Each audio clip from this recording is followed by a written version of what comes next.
Histórias de minha avó. Capítulo 24. Onde está o outro homem? O dia 4 de janeiro de 1875 foi a data fixada para a dedicação do colégio de Battle Creek, o primeiro colégio adventista do sétimo dia no mundo. E era isso que alguns ministros discutiam enquanto iam do local das reuniões para os lugares onde estavam hospedados. Por que deveríamos gastar dinheiro estabelecendo um colégio? Perguntavam eles. Não precisamos de todo o dinheiro disponível para manter os ministros? Além disso, a vinda do Senhor está próxima. Quanto tempo teremos para instruir jovens para serem ministros? Uma epidemia de gripe assolava a cidade. Ellen White havia cuidado da família durante a enfermidade e depois ela mesma caíra de cama.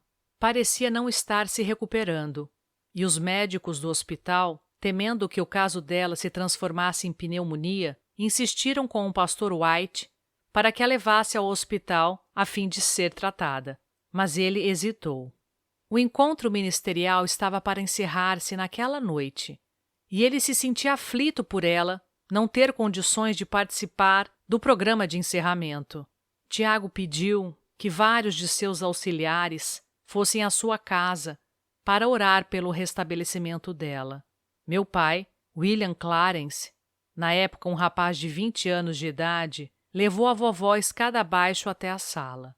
Colocou-a numa espreguiçadeira e envolveu-a com cobertores. Os irmãos estavam lá. O pastor Wagner orou, depois o pastor Smith e depois vovô. A seguir, vovó começou a orar com uma voz fraquinha e rouca. Então, sem ao menos uma pausa, ela deu o sonoro brado: Glória a Deus! Durante um momento, as mãos dela permaneceram cruzadas.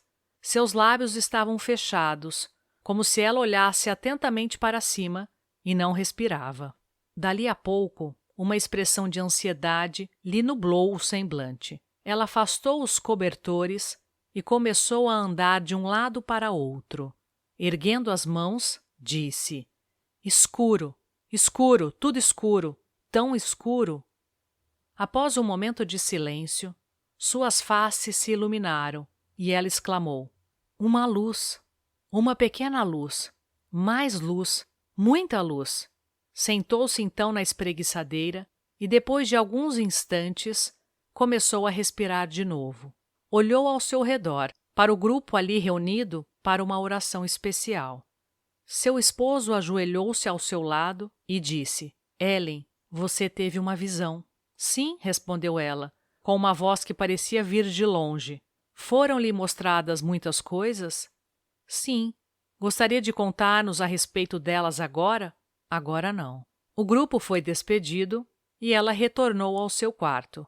Tiago foi apressadamente ao escritório da Review para reunir-se com aqueles que estavam chegando para assistir ao programa de encerramento do encontro e da dedicação do colégio. Posteriormente, aqueles que haviam testemunhado a visão souberam que ela havia visto o mundo envolto pelas brumas e nevoeiros do erro, da superstição, das falsas tradições e do mundanismo. Depois, ela viu pequenas luzes cintilando no meio da escuridão. Elas se tornavam mais e mais brilhantes e subiam cada vez mais para o alto. Cada uma acendia outras luzes que também brilhavam intensamente, até que o mundo todo se iluminou. Ao entardecer, o pastor White retornou para casa e foi ao quarto de sua esposa. Ela lhe contou que os sintomas da gripe haviam desaparecido. Ellen, ele disse, vai haver uma importante reunião na igreja hoje à noite. Você quer assistir? Certamente, respondeu ela. Ela então se vestiu para a reunião, acompanhando seu esposo a pé, pela neve, até a igreja. Deus havia respondido às orações, pedindo cura. No programa daquela noite, Ellen apresentou uma animadora mensagem e, numa reunião do dia seguinte, contou sua visão. Os homens que haviam questionado a construção de um colégio se surpreenderam ao ouvi-la dizer que deviam ser feitos planos para educar muitos jovens como missionários na pátria e muitos como missionários nas terras de além-mar. Os adventistas do sétimo dia haviam pensado que a obra de Deus nesse mundo estava quase terminada. 3 meses e meio antes, haviam enviado seu primeiro missionário, John Nevis Andrews, para a Europa. Agora, a mensageira de Deus lhes dizia que uma grande obra ainda precisava ser feita em todo o mundo e que era necessário preparar muitos obreiros. Na visão, ela havia observado que grupos de pessoas estudavam a Bíblia em diferentes partes do globo. Haviam encontrado a promessa do retorno de Cristo. Ela viu pequenos grupos aqui e ali, guardando o sábado sem saber de outros observadores no mundo. Ela disse que deviam ser enviados ministros para dar instruções adicionais a esses grupos antes que desanimassem e desistissem da fé. Foi-lhe mostrado que, em breve, viria o tempo quando os adventistas mandariam missionários a muitos países distantes. Ela viu prelos em funcionamento em terras estrangeiras, produzindo revistas, folhetos e livros. A essa altura, o pastor White a interrompeu. Ellen, você nos pode dizer o nome desses países? Não, não sei os nomes, respondeu ela. A imagem desses lugares e os prelos ficaram muito claros em minha mente, e se eu os visse alguma vez, com certeza os reconheceria, mas não ouvi os nomes dos lugares. Ah, sim, lembro-me de que o anjo disse Austrália. O pastor S. N. Haskell estava presente nessa reunião e disse: pretendo ir para a Austrália. O pastor J. O. Corliss, que lá estava, disse que também queria ir para a Austrália. Nessa época, tínhamos uma casa publicadora em Battle Creek, Michigan, e planejávamos estabelecer outra na Califórnia. Tínhamos um hospital e um colégio. Só 10 anos mais tarde foram enviados os primeiros obreiros para a Austrália, e os pastores Haskell e Corliss se encontravam entre eles. 3 meses depois que esses pioneiros partiram para o continente lá embaixo, vovó White viajou para a Suíça com meu pai e alguns de seus outros auxiliares. Mamãe e eu fomos junto. Eu tinha 3 anos e meio de idade. Chegamos a Basileia tarde da noite e fomos levados para um apartamento no prédio de 4 andares, recém-construído para a casa publicadora. O prédio abrigava a editora, escritórios gerais e apartamentos para a equipe missionária. Na manhã seguinte, enquanto o pastor B. L. Whitney nos mostrava as instalações, vovó disse: este lugar me parece conhecido.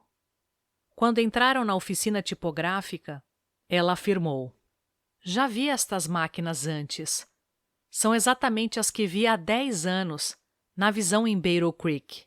Pararam as máquinas e os 2 jovens que trabalhavam com elas foram apresentados à vovó. Ela apertou-lhes as mãos. Depois, virando-se para o pastor Whitney, perguntou: onde está o outro? Curioso para descobrir o que a Sra. White sabia acerca do funcionamento da oficina, ele perguntou: que outro? Há um senhor de mais idade que trabalha nesta sala e tem uma mensagem para ele, respondeu a Sra. White. O irmão Albert Deitch, chefe da seção, está na cidade a trabalho, respondeu o pastor Whitney.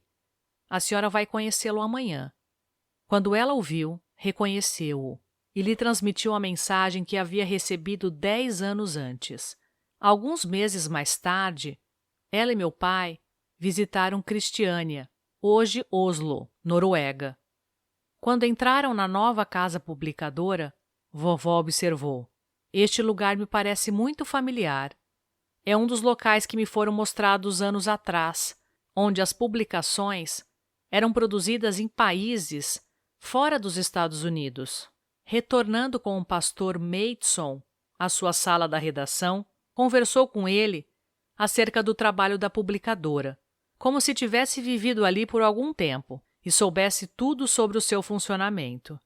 6 anos depois, quando pela primeira vez ela entrou na sala das máquinas da casa publicadora em North Fitzroy, Austrália, vovó conversou com os obreiros sobre diferentes partes do prédio e suas instalações, mostrando que tinha pleno conhecimento do lugar. E transmitiu mensagens e conselhos que lhe haviam sido apresentados 17 anos antes, na visão de 10 minutos em Battle Creek. Mas voltemos àquela noite em 1875. Após a dedicação do colégio e o encontro ministerial, os obreiros retornaram às suas respectivas associações e contaram aos membros das igrejas acerca da visão das editoras em terras de além-mar. Naquela ocasião, os adventistas do sétimo dia tiveram uma ideia ampliada acerca da obra em âmbito mundial que estava pela frente.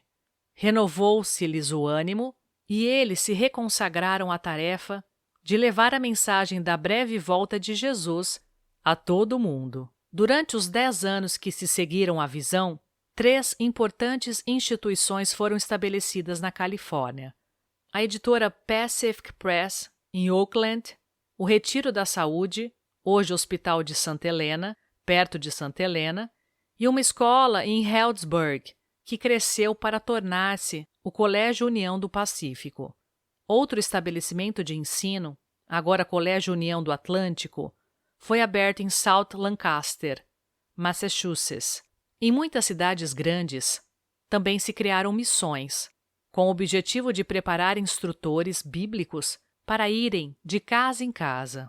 As igrejas se multiplicaram e a mensagem criou raízes em terras distantes.